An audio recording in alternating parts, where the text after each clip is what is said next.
Carmen. He's once again from the CubeXP team. He's going to be doing a 3D rendering show, which is a computer-generated art. So I've never seen this personally, so I'm excited. So give a round of applause for Eric.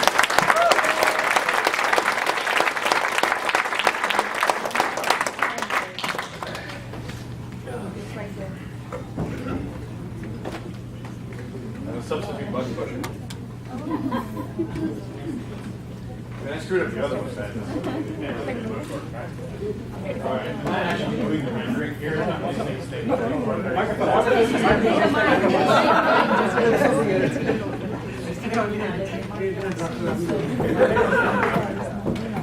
not actually going to do any rendering here. This is stuff can take 24 or 36 hours. Volume. Speaker. All right. But what I've been doing kind of as a hobby is just doing some 3D art, generating things like a computer-generated imaging, stuff that you see in the movies and so on. So these are all stills. Can we go? Yeah, that's better. Okay, this is one of the first ones that I did as a complete image. And it's essentially a chess game. Jericho Interruptum is what I call it. The dragon kind of jumped in, and we have live people playing as pieces in the chess game. And you can kind of see this guy hanging off because he's a little afraid. Everybody running off. And the queen, being one of the more powerful pieces on the board, isn't all that afraid of it, but she's very annoyed. So she's walking off the board. Next. This one, we might recognize this. It's a typical office. The intern there has accidentally dropped the box, and we have this vortex of paperwork going on here. And the experienced office workers, of course, are totally nonplussed by the whole thing. They're just holding out the paperwork and continuing on their regular job. This one actually won second place in the contest. The theme of the contest was motion, so I guess they liked the paperwork vortex. Next. Okay, this one was specifically for landscape. It's called Ghost Town. And you can see here we have a hearse moving along, and if you can see back up here, some of these aren't going to really show very well in this environment, but there's a little ghost up there too. So in this landscape, actually won second place in this one too.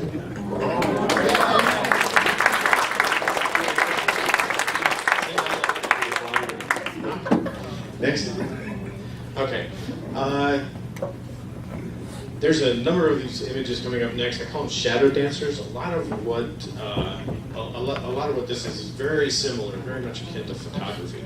So the same challenges you have as a photographer, you have running these things, setting up your lights, setting up your actors, watching shadows, and all this everything. So a lot of what's coming up next are really experiments that I've been trying to learn how to properly light the scene. And in this case, I've used dancers and in a very dark room. And again, you're not going to see it very well here, but these different things are just demonstrating, exercising the different light setups. So in this case, we have a dancer moving across the floor because you can imagine with a strobe light going as they're moving through. Next. This is Eden. In this one, I'm attempting to light her pretty much exclusively from behind, just to try and get her to pop out from the background. Next. Ling, and this one really, it's a shame this one's not showing up. There's what we call God rays. You see an image and you've got just these lights coming through the window and they're illuminating this big long path. That's what she's lit completely from this direction. Up close, it looks great. Here, next. And another one of the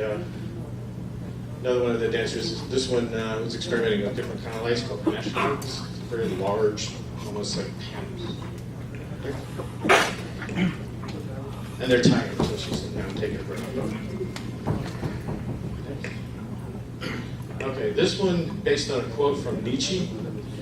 When you can see, can you read that, Oliver? I expect it to be up near windows.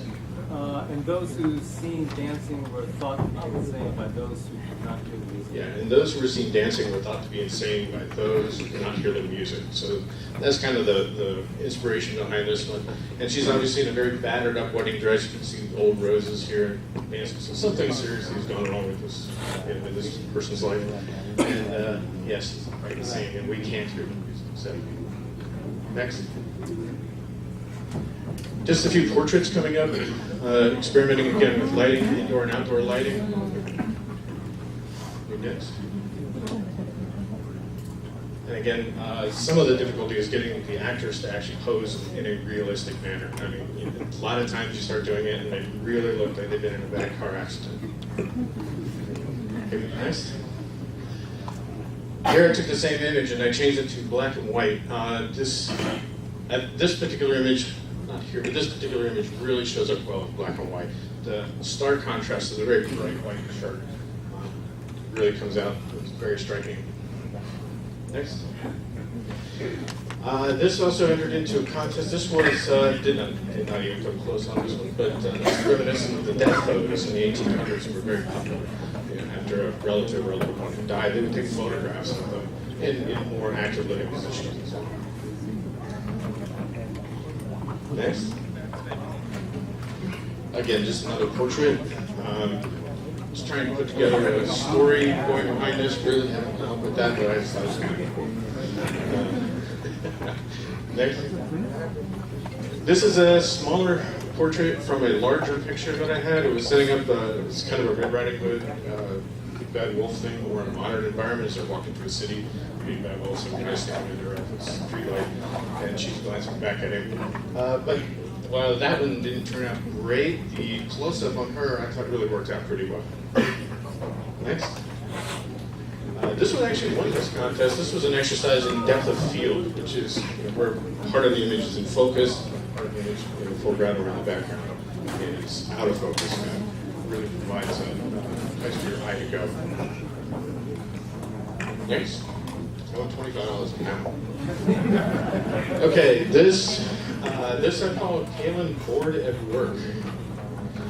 I don't know where that came from. Someone must have suggested it to me. Next. And this one I thought was funny. I just have to explain it to people, so I guess that's one reason I thought. But Kaylin here is taking a look, doing Christmas shopping off the naughty list. Okay, this one I simply call Oops. Our poor wizard here is kind of screwed up in his spell and he's turned himself into a little plush mouse instead. And this one and the one that follows, actually together, we received honorable mention in a bigger contest. This is Dragon hiding. He's not really sure what to do with this. So right now he's just kind of hiding behind a tree and kind of waiting to figure out what's going on. Next. Same dragon. Separated. So he's got his little teddy bear who's got his own little shield, his gold, all his favorite things. I got a couple more in the Dragon series that I'm working on, but they're not near ready or started. Next. Also in the depth of field competitions, the second one I entered, we have our teddy bear. You can see he's not lost and found, lost the desk behind, like he's in some mall office or whatever. And I don't know if you can see or not, but he's Next. Okay, a few more experiments. This is really an experiment in lighting. She's a guardian protecting us from the other side. And it's hard to tell, but the lighting in her half of the universe and the lighting in the back half of the universe is very different to try and give that impression, that, that sense of different places. Next. Yeah, this was, I have a place up in Dahlonega, which for those of you know is very pretty up there in the mountains. And so just in thinking about that, I kind of put together kind of a mountain stream type of scene, someone enjoying the day. Again, a little juxtaposition. Soldier coming back, you can see the fire and smoke in the background, stopping to smell the rose. This is kind of a tip to Sorcerer's Apprentice. Anyone remember the Mickey Mouse as Sorcerer's Apprentice? You can see Mickey's hat over here, and back behind her which is not showing up at all, but back behind her, there's the broom that does all the dancing.